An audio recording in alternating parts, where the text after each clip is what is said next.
Perkenalkan, nama saya Roma Ulinta Saragi. Saya berasal dari SDN 066050 Medan. Saya adalah CGP Angkatan 10 yang berasal dari Kota Medan. Kali ini, saya akan memaparkan aksi nyata saya dari modul 1.4 Budaya Positif.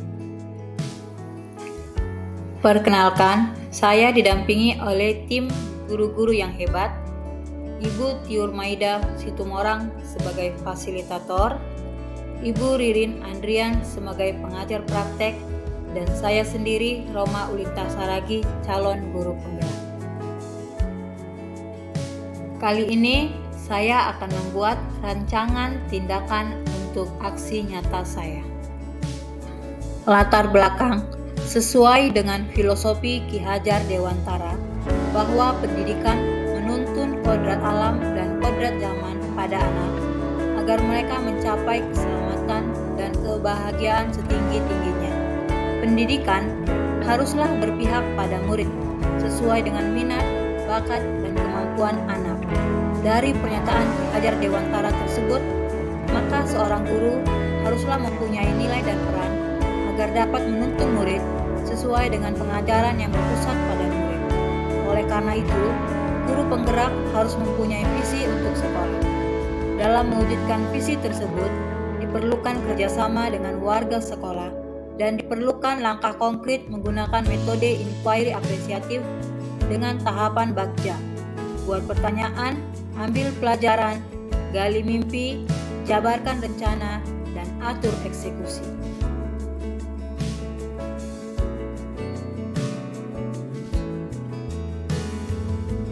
Berdasarkan tahapan bagja tersebut, maka akan muncul kebiasaan positif di sekolah yang dikenal dengan budaya positif. Budaya positif akan menimbulkan rasa aman dan nyaman pada murid dalam proses pembelajaran. Budaya positif juga mampu mendorong murid untuk dapat memerdekakan dirinya dalam berpikir, bertindak, berkreasi, sehingga murid dapat lebih mandiri dan bertanggung jawab. Untuk menciptakan budaya positif di kelas dan di sekolah, harus melibatkan siswa mulai dari perencanaan sampai kepada pelaksanaannya. Dengan harapan dapat mewujudkan sekolah yang aman dan nyaman bagi semua siswa. Juga bahwa posisi manajer adalah posisi yang paling pas sebagai seorang pendidik untuk mendidik anak didik berdasarkan penerapan segitiga restitusi. Adapun tujuannya diantaranya membangun budaya positif di sekolah, mewujudkan pembelajaran yang berpihak pada murid, melatih siswa mencari solusi dari setiap permasalahan yang dihadapi, menumbuhkan motivasi intrinsik siswa, adanya perubahan perilaku dan karakter siswa ke arah yang lebih baik. Tersusunnya visi sekolah sesuai dengan profil pelajar Pancasila. Siswa mampu melaksanakan keyakinan kelas yang telah dibuat bersama secara sadar tanpa adanya paksaan ataupun tekanan. Hal yang sangat penting dalam menerapkan budaya positif di sekolah adalah adanya kolaborasi dan kerjasama yang baik dari semua warga sekolah, serta sarana dan prasarana sekolah yang cukup memadai untuk mendukung proses pembelajaran yang aman, nyaman, dan menyenangkan bagi siswa. Langkah-langkah yang dilakukan diantaranya, saya dan rekan guru serta kepala sekolah menentukan visi sekolah yang sesuai dengan profil pelajar Pancasila. Buat ya visi sekolah. Visi sekolah kita itu untuk mewujudkan sekolah yang profil sesuai dengan profil pelajar Pancasila, ya, yang muridnya yang beriman dan bertakwa kepada Tuhan Yang Maha Esa, dan siswanya menjadi siswa yang kreatif, mandiri. Karena kita tahu kan bagaimana keadaan siswa kita saat ini, Jadi kita lebih meningkatkan keimanan dan ketakwaannya kepada Tuhan Yang Maha Esa.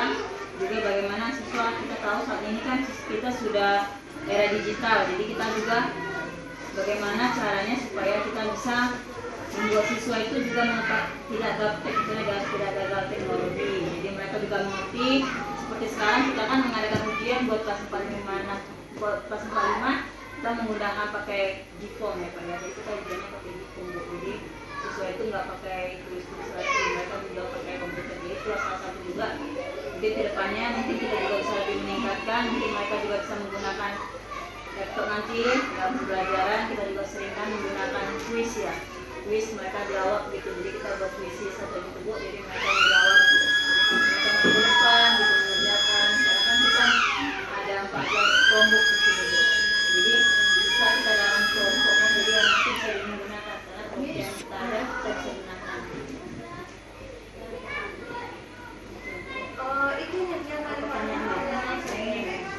Yang pertama, kita memimpikan murid-murid yang bagaimana ya. Nah, menurut Bapak Ibu, kita sama-sama diskusi. Kita memimpikan murid yang bagaimana untuk kedepannya murid-murid yang kita impikan.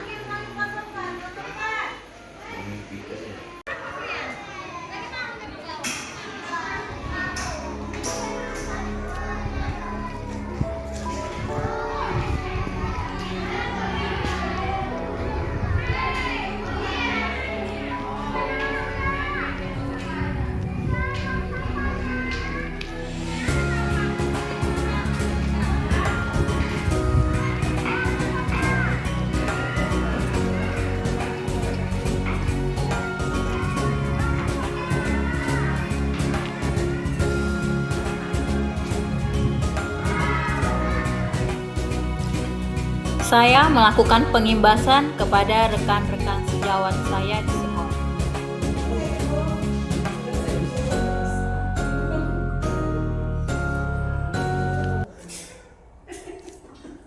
Nggak bisa di wifi ya Bang? Nggak sih Pak, pinjam Pak. Ini siapa yang bawa ini putih? Bukan aku. Bukan aku. Ini ada lain. Iya. Ada ini ya. Aku yang masak, orang ini. Agak siap. Ada yang enggak saya dulu. Ada nggak saya dulu? Iya betul.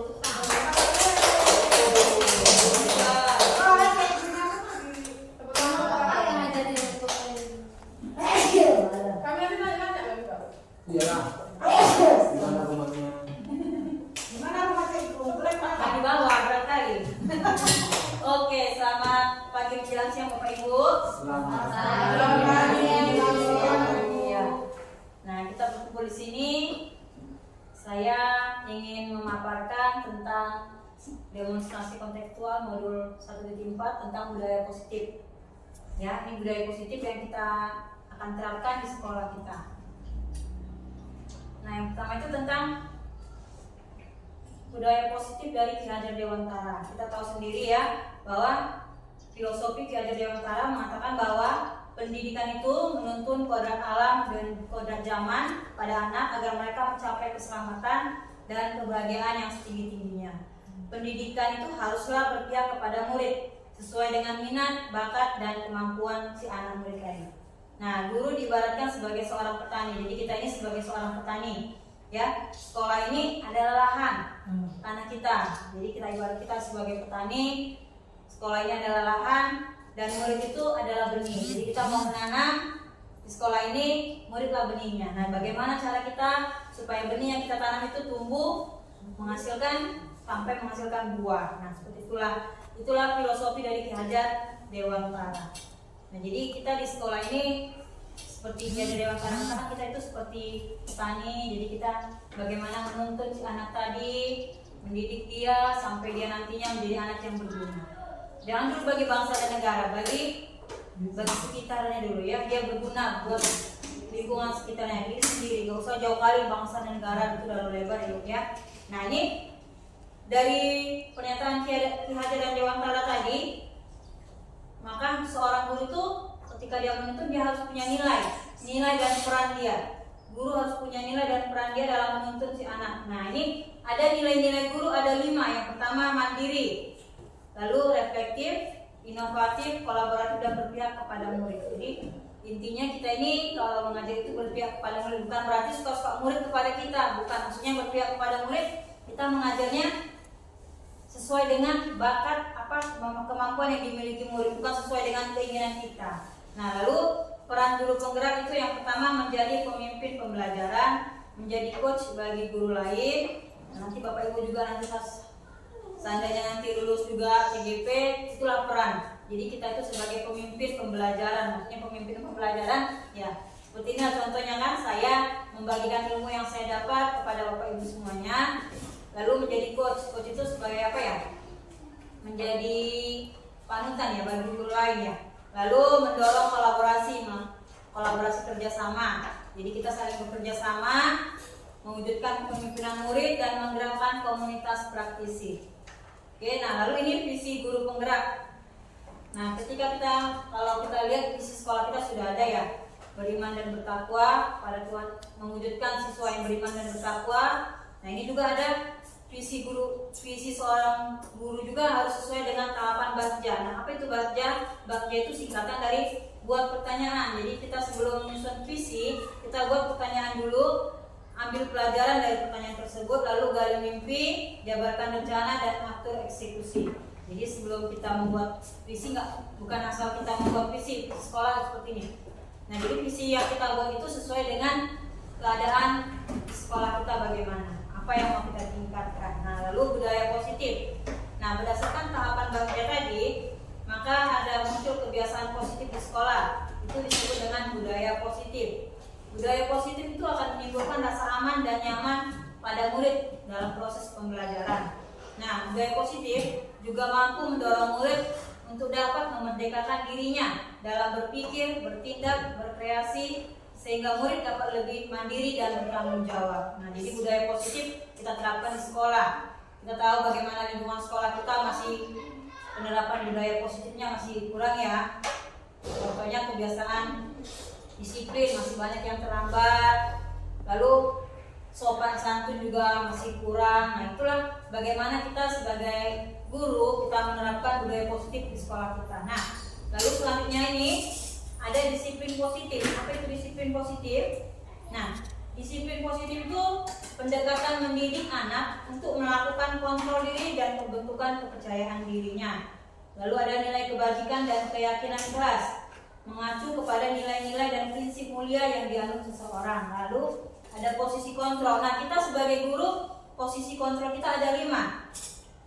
Ya, yang pertama pemberi hukuman. Nah, ini seringnya kita lakukan ya.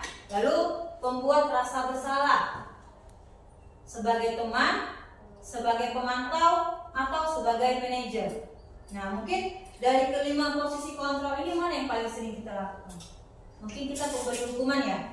Kalau kita murid salah pasti kita langsung memberi hukuman. Atau pembuat rasa bersalah, kita membuat murid itu bersalah. Itu kan gara-gara kamu seperti ini. Jadi kita membuat murid itu merasa bersalah atas apa yang dia lakukan. Lalu teman, kalau teman contohnya seperti ini ya, jangan begitulah, nah nanti kamu begini ya. Jadi kita menganggap murid itu seperti teman. Nah, lalu ada pemantau, kita hanya memantau apa yang dia lakukan. Ketika dia berbuat salah, kita mantau, kita jabarkan. Nah, ini kalau manajer ini kita pemimpin, tapi pemimpinnya kita melihat semuanya, kita mengontrol. Ya, jadi dari kelima ini seharusnya kita guru harus sebagai manajer. Ya, manajer. Jadi murid itu ke bawahnya, tapi bukan berarti kita atur ya, tapi kita bimbing mereka. Harusnya seperti itu. Kalau selama ini kita kan memberi hukuman ya, kalau murid salah langsung kasih hukuman. Jadi kalau bisa untuk kedepannya biarlah kita sebagai manajer buat murid-murid kita. Nah, lalu kebutuhan dasar. Nah, kebutuhan dasar murid itu juga punya kebutuhan dasar. Yang pertama bertahan hidup, kita juga ya.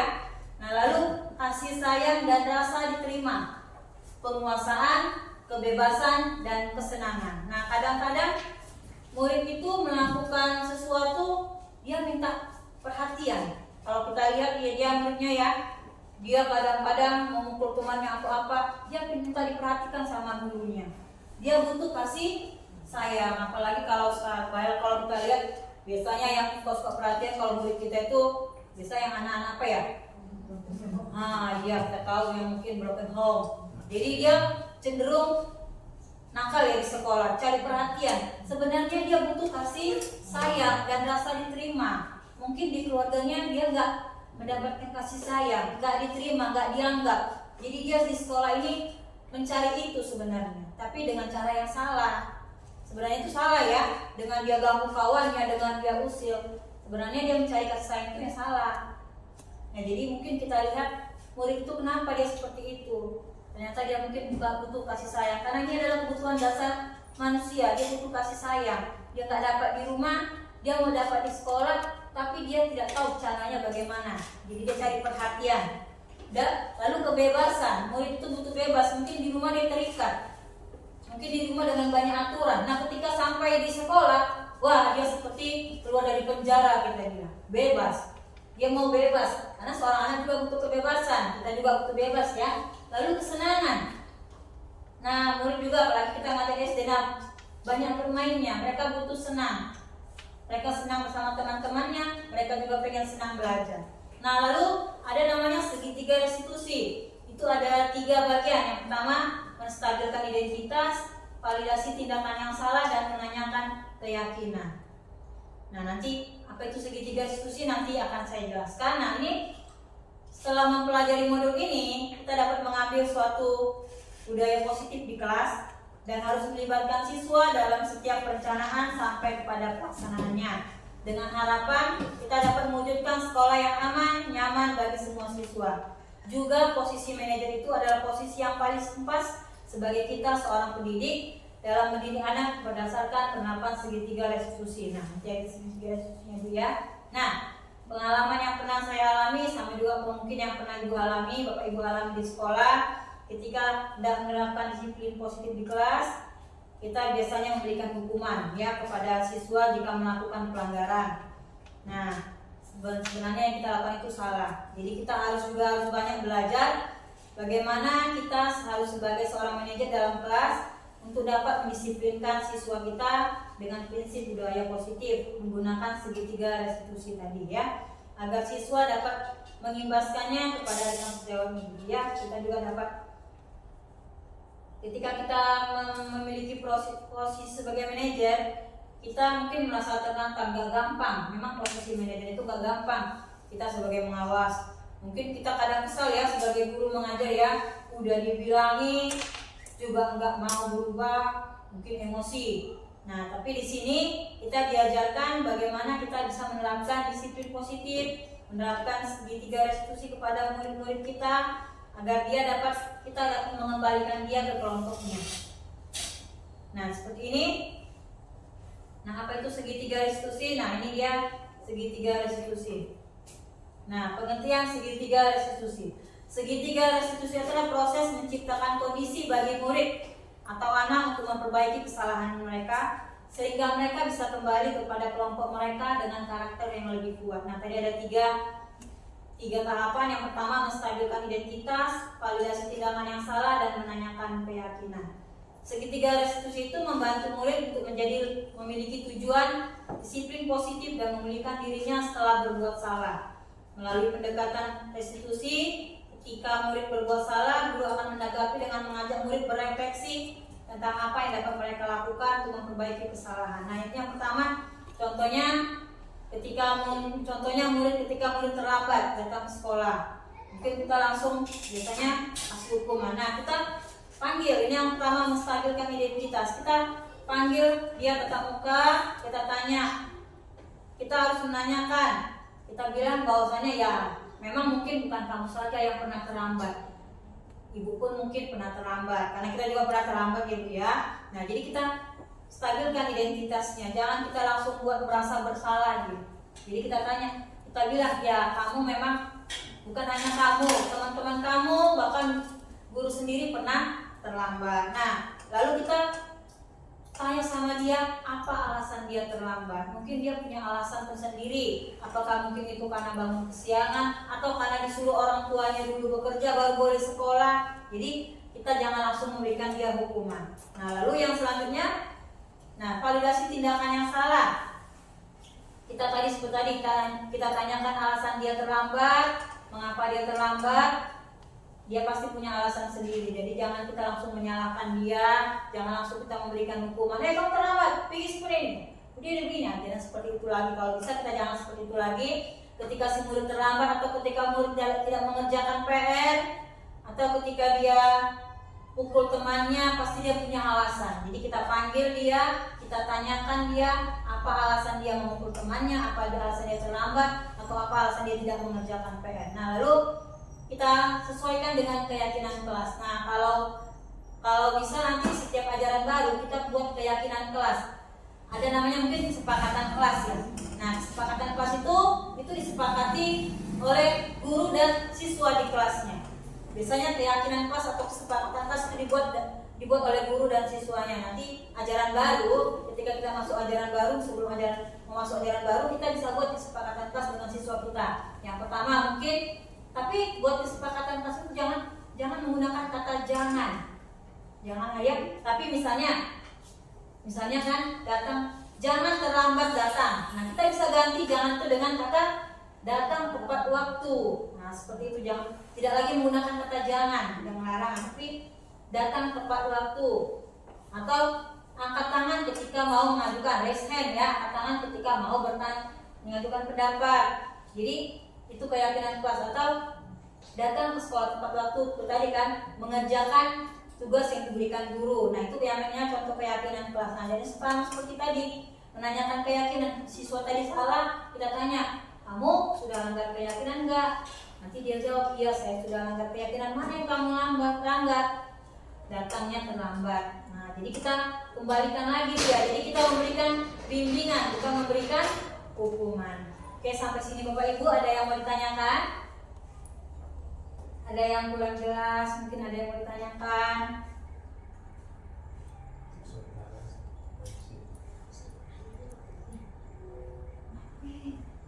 Ada yang mau ditanyakan tentang ini? Atau mungkin ada yang belum mengerti apa itu segitiga restitusi, apa itu budaya positif?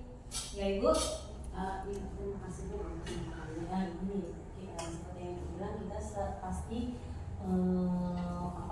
merasakan hal yang sama ketika menghadapi permasalahan siswa. Ada yang tidak mengerjakan PR, terlambat, seperti itu kan Bu. Nah, seperti yang Ibu bilang tadi, kita akhirnya menanyakan kembali atau mengingatkan dia kembali tentang kesepakatan kelas gitu kan. Tapi ternyata dia terus berulang. Tapi ketika kita berikan dia hukuman, baru dia jerah. Itu jadinya gimana Bu? Karena kan tadi Ibu bilang jangan dulu memberi hukuman gitu. Sementara kita hukum dulu baru dia jerah. Kedepannya dia tidak lagi menjadi terlambat lagi atau tidak mengerjakan PR, tidak terlambat lagi dan menjadi rajin mengerjakan PR. Itu bagaimana? Nah itu ya. Nah sama seperti tadi.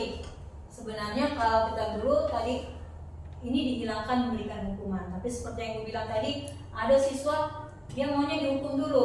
Mungkin dihukum sama seperti kita sering cabut rumput dulu. Gitu. Nah sebenarnya itu alasan dia. Nah itu salah satu yang seperti tadi, dia mau mencari perhatian dari kita.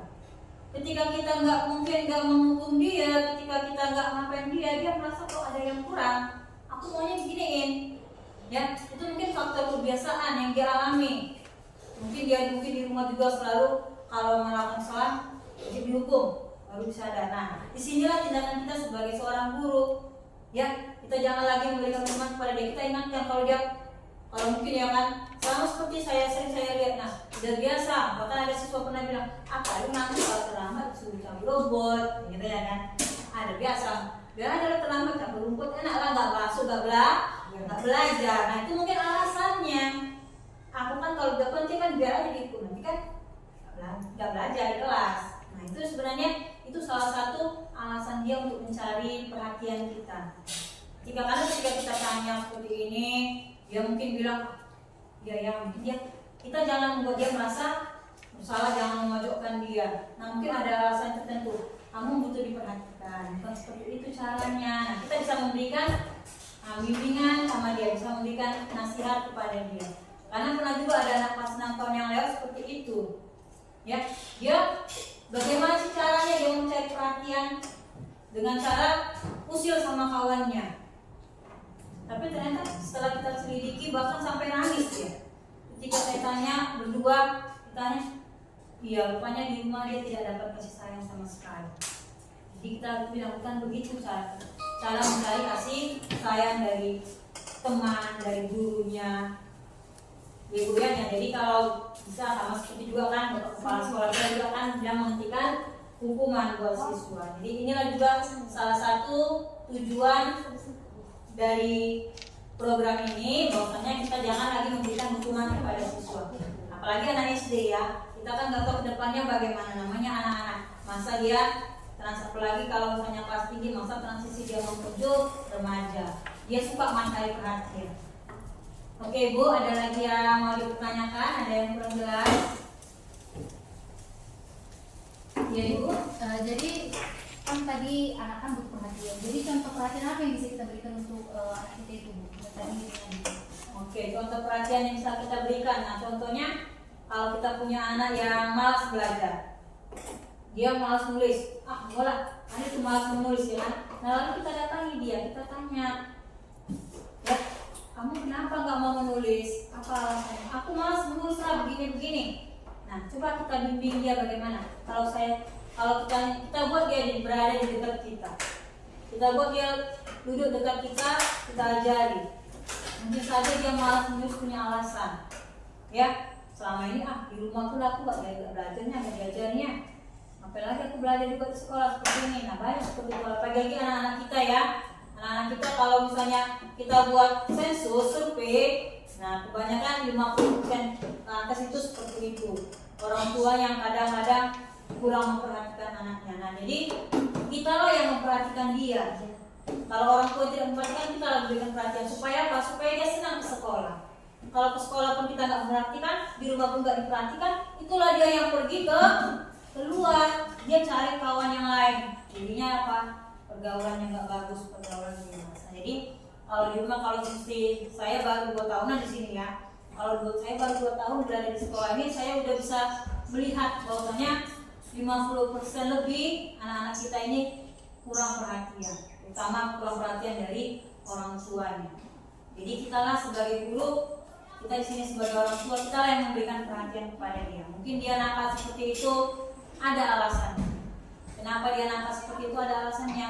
Karena mungkin di rumah seperti tadi saya bilang ya, tidak ada diperhatikan sama orang tua. Jadi kita lah sebagai guru juga sebagai orang tua. Oke Ibu, ada lagi yang kurang jelas?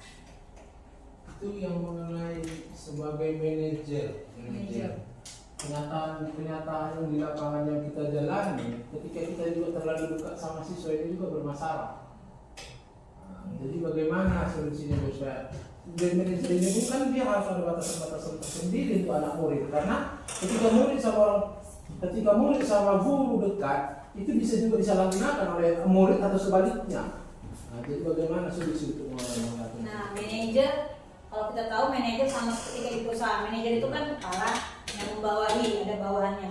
Bukan berarti dia sebagai kepala di atas itu, bukan berarti si bawahan ini suka-suka sama dia sama atasan. Nah, tidak seperti itu juga. Nah, manajer ini kita mengontrol.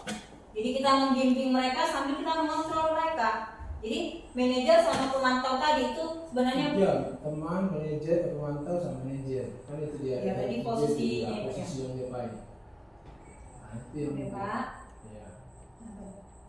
Ada 5 posisi kontrol guru. Nah ini ya Pak. Ya. Pemberi hukuman, pembuat rasa bersalah, teman, pemantau, dan manajer. Nah sebenarnya manajer sama pemantau itu hampir berbarengan. Jadi kita sebagai manajer kita memantau, kita melihat. Jadi namanya kita atasan ya. Kita sebagai atasan bukan berarti kita suka-suka kita sama bawahan dan bawahan juga suka sama kita. Jadi kita memantau, bukan langsung memberi hukuman. Kita memantau, melihat dia. Ketika dia bersalah, ketika dia apa, kita memantau. Kita mau seperti apa ya dibilangnya? Mencari, kalau dibilang kalau apa ya Pak ya? Seperti membuat, sebelum kita memberikan keputusan, kita mengumpulkan bukti. Nah itulah manajer. Jadi dia kepada siswa ini, sebelum kita menjustice dia, menghukum dia, kita kumpulkan dulu bukti.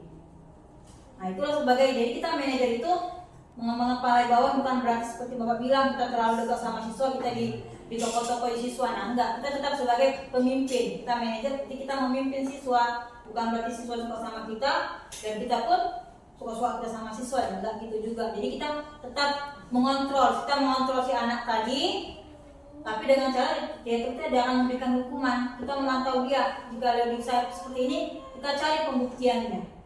Itu tadi kita memantau dan mengontrol si siswa tadi. Oke Pak, ada lagi yang kurang jelas Bapak Ibu? Sudah cukup jelas Bu.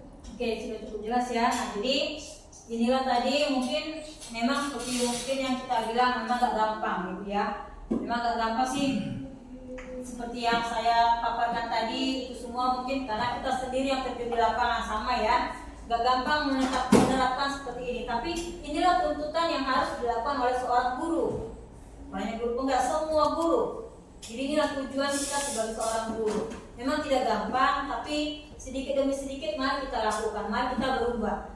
Kalau bisa jangan lagi memakai kekerasan, jangan lagi memberikan hukuman, apalagi hukuman fisik kepada anak kita. Ya Bapak Ibu ya. Nah mungkin dengan penerapan disiplin yang tegas itu bisa, tapi bukan hukuman fisik atau hukuman apa seperti itu. Nah jadi ya mungkin tahun ajaran baru ke depannya kita bisa lebih apalagi kepada anak kita lebih memberikan perhatian, kita bisa seperti saya bilang tadi awal ajaran baru kita buat keyakinan kelas buat siswa kita. Sama-sama kamu apa yang kamu inginkan di kelas ini. Jadi kita buat kesepakatan kelas, keyakinan kelas yang akan dilaksanakan oleh guru dan siswa setiap harinya. Nah lalu juga seperti tadi Bu, nah ini tentang disiplin positif yang saya paparkan sama seperti yang Ki Hajar Dewantara juga ajarkan untuk kita. Ya hendaknya kita sebagai seorang petani jadikanlah sekolah ini sebagai lahan dan siswa itu sebagai benihnya. Jadi kita menanam benih yang kita tanam karena anak ini benih kita ya. Kita tanam mereka, kita bimbing mereka di sekolah ini mau jadi apa mereka nantinya. Kita mau buat mereka mau jadi apa, kita yang membuat mereka. Jadi kita selama 6 tahun di sini kita bimbing mereka untuk kedepannya. Karena dasar namanya sekolah dasar. Ya sama seperti bangunan. Kalau dasarnya nggak kuat, bagaimana dia mau tumbuh ke atas, ya kan? Nah, jadi dasarnya namanya di sekolah dasar. Dasarnya kita perkuat mereka, perkuat keimanannya, perkuat pendidikannya, sehingga nanti mereka SMP, SMA karena dasarnya sudah kuat, mereka tidak akan goyah. Oke Bapak Ibu, nah, cukup sekian penjelasan saya dan hari ini. Terima kasih buat partisipasi Bapak Ibu semuanya. Selamat siang Bapak Ibu semua. Selamat siang Bu. Terima kasih. Assalamualaikum warahmatullahi wabarakatuh. Perkenalkan nama saya Nova Budia. Di sini saya akan memberikan umpan balik dari pembelajaran yang dipaparkan oleh Mem Roma tentang segitiga restitusi atau budaya positif. Jadi kesimpulan saya ambil yang pertama bahwa kita di sini sebagai guru yaitu guru sebagai manajer atau membimbing. Jadi di sini maksudnya kita sebagai seorang guru bukan hanya mengatur, tetapi kita berperan dalam mengelola waktu, sumber daya dan aktivitas pembelajaran di kelas. Selain itu, kita sebagai seorang guru juga dapat merencanakan pembelajaran, mengorganisir materi, dan memastikan kelancaran proses pembelajaran. Guru juga bertanggung jawab untuk memotivasi siswa, menilai kemajuan siswa, dan dapat menciptakan lingkungan belajar yang efektif dan mendukung perkembangan siswa secara optimal. Selanjutnya, di sini kita juga sebagai guru diibaratkan seorang petani, dan murid diibaratkan seorang benih, dan lahannya ialah sekolah. Jadi kita sebagai seorang guru ketika kita ingin menghasilkan murid yang berkualitas, maka kita harus menanam atau mengasah siswa tersebut atau menanamnya ke dalam lahan atau sekolah sehingga nanti menghasilkan benih yang baik. Selanjutnya segitiga restitusi ini terbagi menjadi 3, yaitu menstabilkan identitas, yang kedua itu validasi tindakan yang salah, dan yang ketiga itu menanyakan keyakinan. Jadi yang pertama itu menstabilkan identitas, maksud di sini tidak membuat merasa bersalah. Jadi kita sebagai seorang guru ketika siswa membuat kesalahan, kita tidak boleh langsung menjudge siswa itu seperti kita tidak boleh langsung menuduh siswa itu atau langsung merusak identitas siswa itu. Jadi karena kita sebagai seorang guru tidak boleh membuat siswa merasa bersalah, maka segitiga restitusi yang kedua yaitu validasi tindakan yang salah atau apa alasan dari kesalahannya. Jadi kita sebagai seorang guru harus menanyakan terlebih dahulu apa kesalahan siswa tersebut, kenapa dia membuat kesalahan, apa alasannya, apa alasan dari kesalahannya, dan mengapa siswa tersebut membuat kesalahan. Selanjutnya yang ketiga itu menanyakan keyakinan.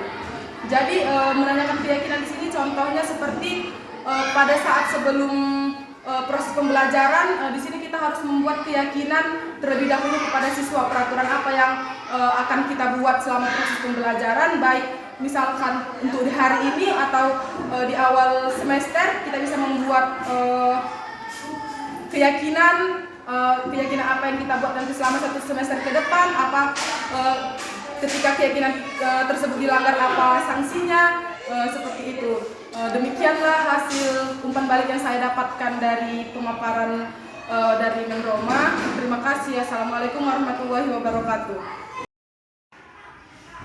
Selamat pagi, terima kasih atas kesempatannya. Perkenalkan, nama saya Dewi Sagita Tambunan. Saya akan memberikan umpan balik mengenai pembelajaran atau pemaparan yang telah diberikan oleh Ibu Roma kepada kami, yaitu di mana Bu Roma menjelaskan mengenai budaya positif. Nah, di mana dari pemaparan yang telah dijelaskan saya mendapatkan bahwa kita sebagai guru adalah manajer, di mana manajer itu membimbing, memberikan arahan tapi tidak mengatur. Di mana dalam membimbing ini kita memberikan arahan dan juga mengontrol peserta didik kita sendiri. Bukan hanya sekedar mengatur tapi meninggalkannya, tapi juga kita sebagai guru itu memberikan bimbingan apa saja yang harus mereka lakukan dan bagaimana. Nah, kemudian dalam pemaparan tersebut juga menjelaskan bahwa kita sebagai guru ini adalah seorang petani, yang dimana kita itu kita mempunyai peran yang sangat besar dalam mencerdaskan kehidupan peserta didik kita, di mana peserta didik itu kita sebutkan sebagai benih dan sekolah ini sebagai lahan. Nah, bagaimana benih itu dapat tumbuh dengan baik itu tergantung dengan cara kita sendiri. Bagaimana kita membimbing peserta didik itu, bagaimana kita mengolah lahan, mengolah benih tersebut supaya benih tersebut dapat tumbuh dengan baik. Nah, saya juga mendapatkan pemaparan dari Ibu Roma bahwa budaya positif ini ada juga merupakan bagian dari segitiga restitusi, di mana dari pemaparan tersebut dijelaskan bahwa yang pertama segitiga restitusi ini terbagi dari 3 bagian. Yang pertama itu menstabilkan identitas, di mana kita sebagai guru tidak membuat peserta didik itu merasa bersalah. Kita harus menjelaskan bahwa misalkan permasalahan yang didapat dari peserta didik tersebut adalah datang terlambat. Kita menjelaskan bahwa tidak apa-apa untuk datang terlambat, karena banyak juga orang-orang yang datang terlambat, bukan hanya kamu. Akan tetapi mungkin bisa diberikan kebiasaan yang baik lagi. Kemudian memvalidasi tindakan yang salah. Kemudian kita memvalidasi kepada peserta didik itu apa tindakan dia yang salah, misalkan kenapa, apa alasan peserta didik tersebut terlambat. Karena sesungguhnya apabila peserta didik datang terlambat pasti mempunyai alasan. Kita sebagai guru tidak boleh langsung menjudge peserta didik itu, kamu terlambat, kamu dihukum. Nah, hal itu tidak boleh, karena pasti setiap peserta didik mempunyai alasannya. Bisa jadi di rumahnya dia harus membantu orang tuanya atau lain sebagainya. Untuk itu kita sebagai guru harus menjadi teman dan juga sahabat bagi peserta didiknya, supaya peserta didik dapat bercerita kepada kita, mengeluarkan keluh kesahnya, sehingga kita dapat memecahkan permasalahan yang dihadapi oleh peserta didik tersebut. Nah, kemudian menanyakan keyakinan. Misalkan di dalam kelas kita sudah membuat suatu keyakinan kelas, di mana ada peraturan yang telah disepakati oleh seluruh anggota kelas, baik itu oleh guru dan juga peserta didiknya. Nah, dalam hal ini peserta didik dan guru bersama-sama untuk membuat suatu keyakinan kelas. Nah, di sini kita kembali lagi mengingatkan peserta didik tersebut.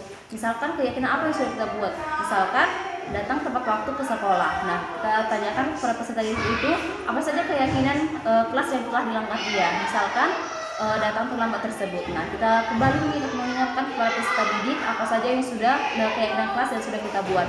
Nah, untuk keyakinan kelas tersebut ini, Bu Roma juga menjelaskan bahwa kita sebagai guru tidak boleh menggunakan kata jangan dalam pembuatan keyakinan kelas tersebut. Nah, misalkan kata jangan datang terlambat bisa diganti menjadi datang tepat waktu, atau kata jangan membuang sampah sembarangan dapat dibuat menjadi jagalah kebersihan kelas. Nah, demikian mungkin yang bisa saya jelaskan mengenai pemaparan dari budaya positif yang telah dijelaskan oleh Bu Roma kepada saya dan juga kami rekan-rekan guru. Saya ucapkan terima kasih. Assalamualaikum warahmatullahi wabarakatuh. Saya Bumi Sari dari SD Negeri 066050 ingin memberikan umpan balik dari presentasi Ibu Roma Ulinta. Di sini saya dari penjabaran Ibu Roma, saya mendapati tema tentang segitiga restitusi gitu dalam pengamalannya. Yang termasuk dari segitiga restitusi itu yang pertama adalah menstabilkan identitas. Apa itu menstabilkan identitas? Yaitu tadi bahwasanya kita menanamkan kepada setiap anak bahwasanya setiap orang itu pernah melakukan kesalahan dan berhak untuk menjadi lebih baik seperti itu. Jadi tidak menjadikan anak itu down karena dia pernah melakukan kesalahan gitu. Kemudian yang kedua, validasi tindakan yang salah. Dalam artian apa? Ketika mereka melakukan kesalahan, bukan berarti harus memberi hukuman seperti itu. Jadi kita validasi mengapa seperti itu, gitu kan? Kita harus tahu sebabnya dan bagaimana anak tersebut bisa merubah seperti itu. Kemudian yang ketiga, menanyakan keyakinan bahwasanya kita meyakinkan bahwasanya setiap kesalahan itu bisa diperbaiki, namun berusaha supaya tidak melakukan kesalahan yang berulang. Gitu. Jadi menciptakan individu yang jauh lebih baik. Gitu. Kemudian disiplin positif. Disiplin positif adalah menerapkan kebiasaan yang baik di sekitar sekolah terutama, dan bertujuan untuk menciptakan disiplin positif dimanapun anak itu berada. Misalnya gitu kan, ketika di sekolah anak-anak biasanya memiliki aturan seperti datang terlambat, datang harus tepat waktu gitu. Ketika mereka datang terlambat, kita menguatkan lagi bahwasanya oh iya, peraturan di sekolah atau peraturan di sekolah itu seperti yang sudah ditetapkan sama-sama dan harus dilaksanakan bersama, tidak boleh terlambat datang ke sekolah. Jadi kedepannya diharapkan siswa tetap menerapkan peraturan yang ada seperti itu. Terima kasih, Bu. Contoh penerapan segitiga restitusi terhadap kasus yang dialami siswa di sekolah saya.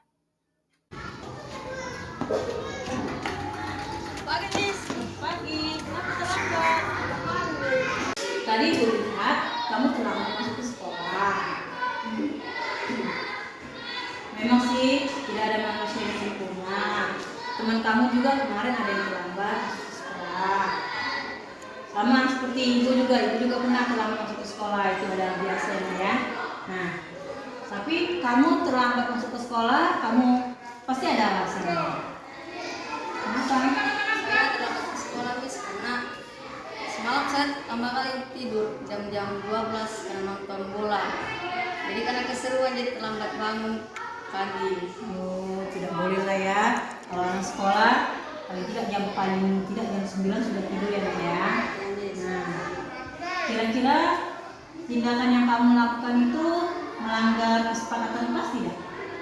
Melanggar sih, saya kurang disiplin dan kurang baik. Iya. Menurut kamu keyakinan kelas mana yang kamu langgar itu? Keyakinan kelas setiap saya melakukan pelanggaran itu bisa melakukan pelanggaran yang sangat fatal dan orang lain bisa mengikutinya. Iya. Nah, kamu tahu kan kalau yang kamu lakukan itu tidak baik. Nah, apa tindakan yang akan kamu lakukan untuk kedepannya? Saya tidak akan mengulangi lagi dan nasihat yang dikasih kepada saya akan saya lakukan. Iya, sekali lagi tidak boleh terlambat ya, Nak. Ya, Miss. Oke, silakan masuk kelas. Ya, tadi Ibu lihat kamu tidak mengerjakan PR ya?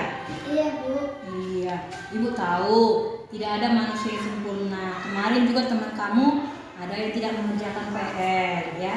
Nah, kamu tidak mengerjakan PR itu pasti ada alasan. Kenapa, Nak? Karena saya jadi lupa mengerjakan PR-nya.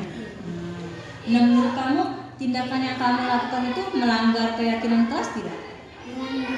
Melanggar. Keyakinan kelas mana yang kamu langgar? Tidak disiplin, Bu. Tidak disiplin ya dalam mengerjakan PR ya. Nah, menurut kamu keyakinan kelas yang kamu langgar itu penting atau tidak? Penting ya, penting ya. Nah, kalau kamu tahu itu penting, apa tindakan yang akan kamu lakukan untuk kedepannya?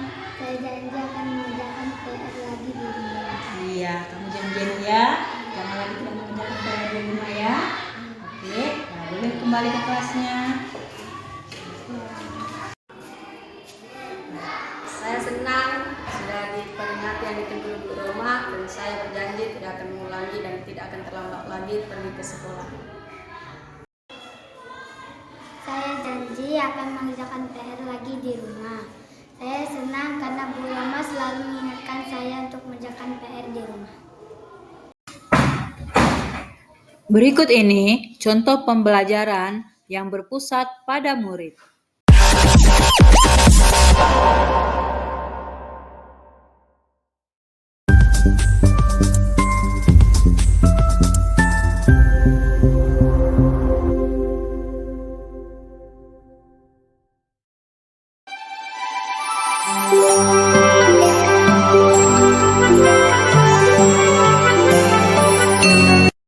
Selamat pagi anak-anak ibu. Apa kabarnya hari ini?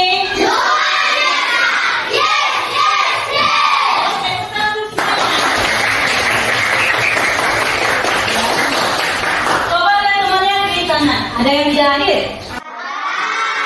Ada yang tidak hadir? Siapa yang tidak hadir? Oke, ada 3 orang teman kita tidak hadir ya. Ada yang tahu kenapa tidak hadir? Iya. Nah, jangan seperti itu. Kita harus rajin apa? Sekolah. Kalau sudah kelas 6 ya, harus rajin sekolah. Oke, sebelum kita mulai pelajarannya, kita terlebih dahulu, mari kita berdoa. Semua berdoa, mari kita berdoa. Doa dimulai. Selesai. Oke, nah ada yang tahu nggak kita hari ini mau belajar apa? Oke, iya. Hari ini kita belajar siswa seperti Ibu bilang kemarin ya. Kita hari ini akan belajar tentang apa?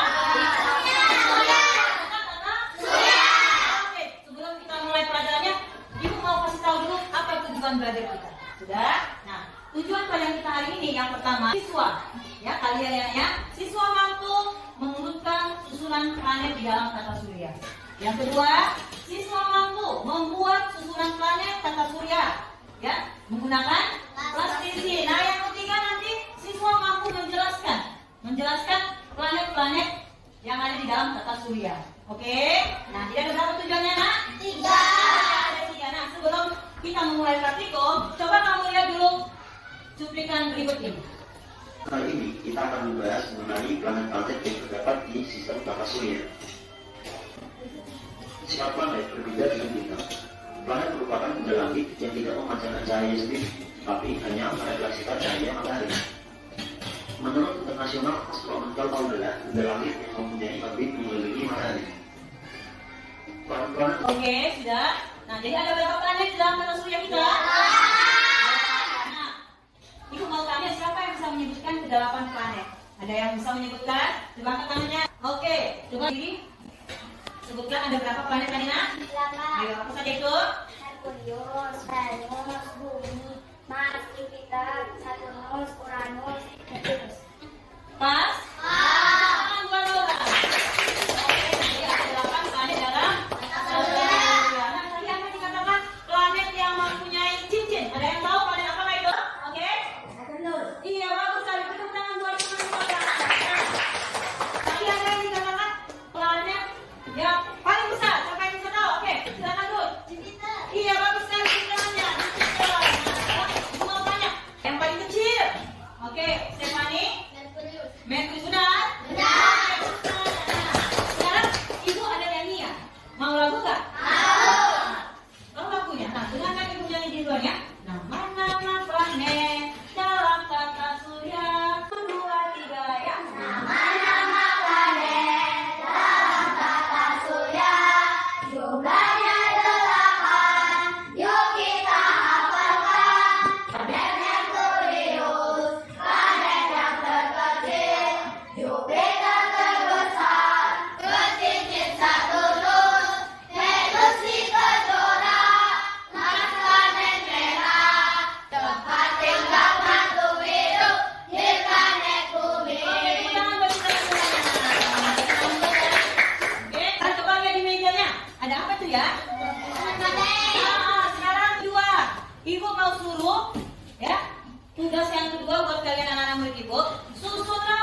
dia. Oke, dengan menggunakan plastisin. Nah, bola itu anggap sebagai apa, Nak? Matahari.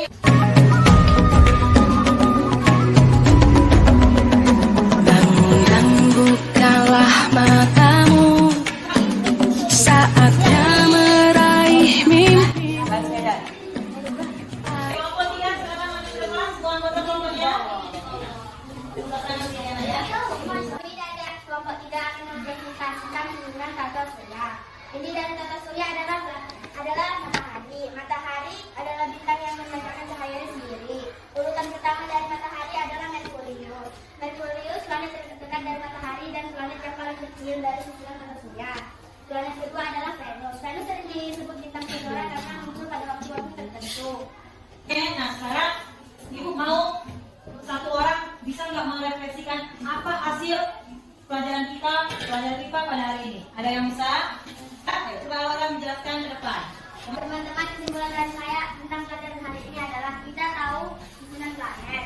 Dari pelajaran hari ini saya tahu bahwa planet Merkurius itu planet terkecil dan terdekat dari matahari. Planet Venus itu sering disebut bintang kejora. Bumi tempat tinggal kita. Mars adalah planet merah. Sekian dan terima kasih. Oke. Jadi pelajaran hari ini kita sudah belajar susunan planet. Semua sudah tahu susunan planet? Sudah. Ada berapa kali planet kita? Siapa yang bisa menyebutkan? Ya, situ saja. Susunan planet kita. Ada berapa? Merkurius, yang kedua Venus, yang ketiga Bumi, yang keempat Mars, yang ketiga Jupiter, yang ke-6 yang ke-7 Uranus, yang ke-8 Neptunus. Oke, ini tepuk tangan buat ini.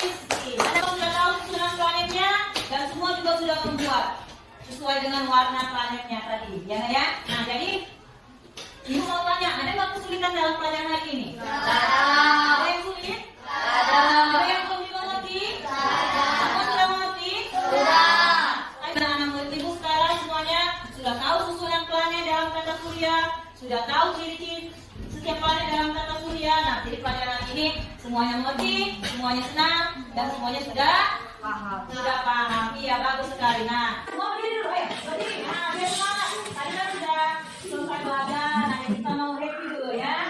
Oke, nah tangan dan sudah mulai bisa. Sesuai dengan tema kita tentang tata surya. Oke, 1, 2, 3 ya. Tangan ke atas, mencapai bintang. Tangan ke samping, burungnya terbang. Tangan ke depan, kita bergerak. Duduk yang rapi, tidak berdoa. Baca doa menurut agama dan percaya kita masing-masing. Doa dimulai. Doa selesai.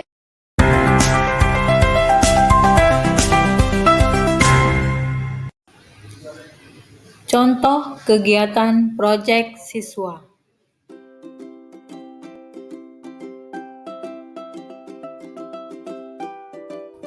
Proyek penguatan profil pelajar Pancasila kali ini bertema kearifan lokal.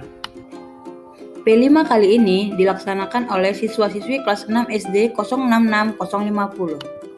Melalui kegiatan P5 kali ini, siswa diedukasi tentang menanam serai dalam kuas hingga memanennya, salah satu bentuk dari kearifan lokal.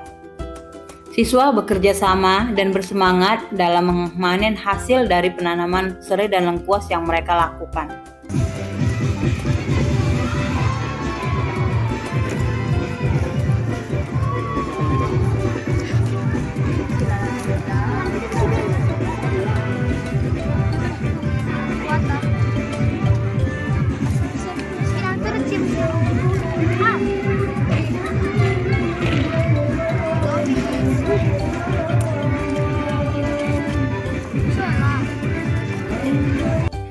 Melalui kegiatan kali ini dapat meningkatkan akhlak anak terhadap lingkungan melalui menjaga lingkungan alam sekitar dan juga dapat berkolaborasi bekerja sama dengan teman-temannya untuk bersama-sama menanam tumbuhan dengan baik dan benar untuk mendapatkan hasil yang baik.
daun. Menggunakan apa? Daun. Nanti bisa pelajari, ini namanya ekoprint. Jadi kita memanfaatkan tumbuh-tumbuhan ini, daun-daun. Nah, ternyata bisa juga dia dibuat menjadi batik, diciplak di dalam kain.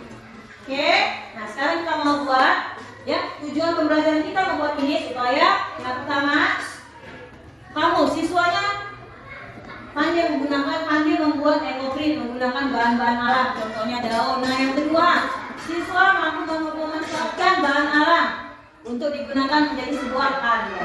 Oke, nah sekarang kita akan mulai membuat ekoprint. Miss ibu akan bagi menjadi beberapa kelompok. Kita akan mengerjakannya di bawah. Nah kelompok ada 3 kelompok, kita akan mulai membuatnya.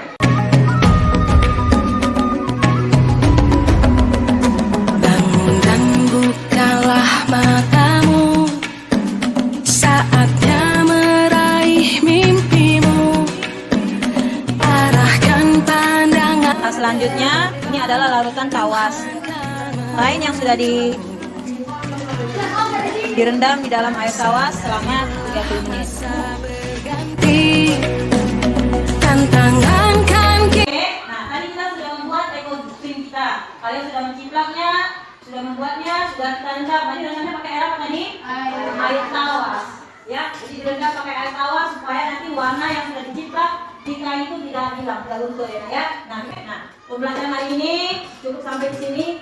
Ada yang belum dimengerti? Ada yang bisa merefleksikan? Nah, Miss mau suruh dulu. Yuni, ayo ini silakan ke depan bisa merefleksikan pelajaran kita hari ini.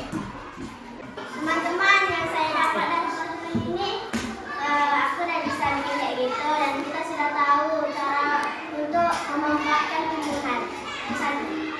Oke, tepuk tangannya buat teman-teman. Cukup sekian pembelajaran hari ini. Jadi anak-anak ibu sudah tahu membuat ekoprint ya. Ekoprint itu tadi membuat apa ya? Dari mana bahan-bahannya tadi? Daun-daun. Nah, bukan hanya daun, nah batang juga bisa, akar juga bisa. Jadi sebenarnya kamu nanti bisa membuat satu pohon, ya. Ambil daunnya, ambil batangnya, ambil akarnya, ya. Tapi memang batangnya muda ya, tanaman-tanaman yang muda. Jadi bisa diciplak menjadi sebuah karya yang sangat luar biasa. Oke? Nah, untuk sekian pembelajaran kita hari ini. Nah, kita mau nyanyi dulu. Tangan ke atas, tahu semua lagunya? 1, 2, 3, ya. Tangan ke atas, mengangkat bintang. Tangan ke samping, burung yang terbang. Tangan ke depan, ikan berenang. Duduk yang rapi, kita berdoa. Oke, mari kita berdoa. Menurut ajaran agama kita masing-masing, doa dimulai. Doa selesai. Selamat pagi semuanya.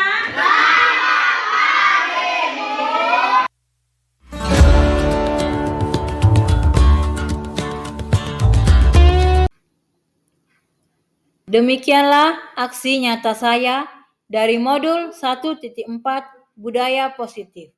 Terima kasih. Setiap orang menjadi guru, setiap rumah menjadi sekolah. Salam guru penggerak.